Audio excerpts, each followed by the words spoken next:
Hello, this is the luckiest maths teacher in the world. Thanks so much for tuning into this video in which we will look at graphing straight lines. So almost all straight lines have an equation of the form y equals mx plus b.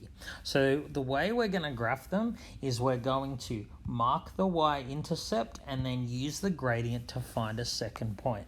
The idea is if you want to graph a line, all you need to know is 2 points that lie on that line. We just find those 2 points, join them up, and we have the line. So it just happens that with this particular method, we find the y-intercept as our first point and we use the gradient to find a second point.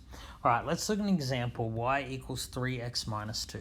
So here, the gradient is 3 and the y-intercept is negative 2. So what we're going to do is we're going to mark the y-intercept of negative 2. The y-intercept is where the line hits the y-axis. So this is the y-intercept.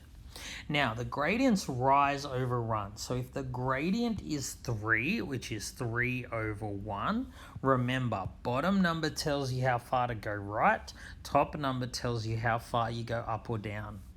So here I go 1 to the right and 3 up. I go up because it's positive. So gradient of 3 means I go 1 across, 1 to the right, and up 1, 2, 3. This is my next point. So once you have the 2 points plotted, all you do is draw a line through them. Make sure you put arrows on either end, and we should write the equation. So that's the first line done. All right, what about the line x equals minus 3?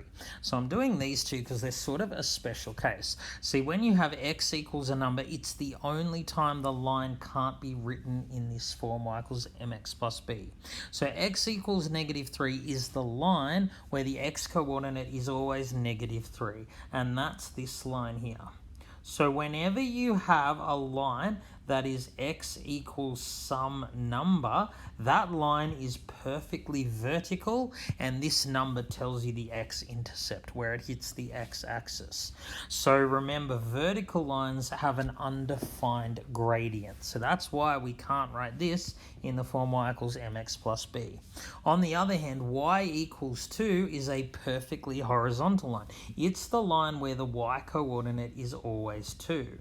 So if we draw the line across here and it intercepts the y-axis at 2, the y-coordinate at every point along this line is equal to 2.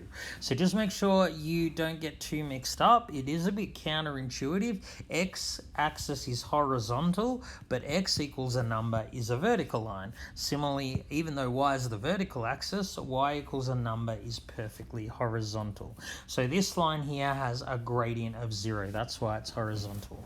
All right, how would we graph something like this? Well, negative x subtract 3y equals 6 is not in the form y equals mx plus b. What we're going to do is rearrange this equation so it is in the form y equals mx plus b. So we can only read off the gradient and y-intercept when y is by itself. We're going to get y by itself. We're going to undo everything that's been done to y. The first thing we're going to do is add x to both sides, so that will get x over to the right-hand side of the equation. So I'll be left with negative 3y equals 6 plus x. So I want just y by itself.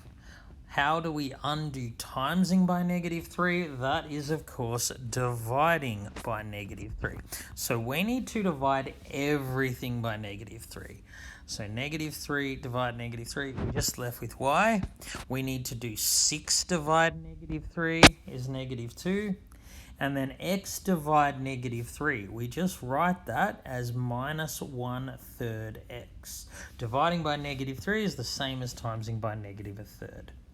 Now this is in the form y equals mx plus b because y is the subject. We now have the number in front of x is the gradient, and the number by itself, the constant term, is the y-intercept. So in order to graph this, I'm going to mark the y-intercept at negative 2. Now, gradient of negative 1/3. You always go to the right. The number on the bottom tells you how far. Because 3 is on the bottom, I'm going to go 3 to the right and end up over here. Now, this number tells you how far to go up or down. Previously, we went up, but if the gradient's negative, instead of going up, you go down. So instead of going up 1, we're going to go down 1. So we're actually going to end up here. We've gone across 3 to the right and 1 down. These are the 2 points that lie on the line. So what we're going to do is simply draw a line through those points, putting arrows on the end, and we will write the equation. So it's really simple. When you're graphing straight lines, you just mark the y-intercept, use the gradient to find a second point and join them up. If the equation is not in the form y is by itself, first get it in that form. Because if y equals mx plus b, number in front of x is the gradient, constant terms the y-intercept. Alright, thank you so much for tuning into this video. This has been the luckiest maths teacher in the world. Have a great day.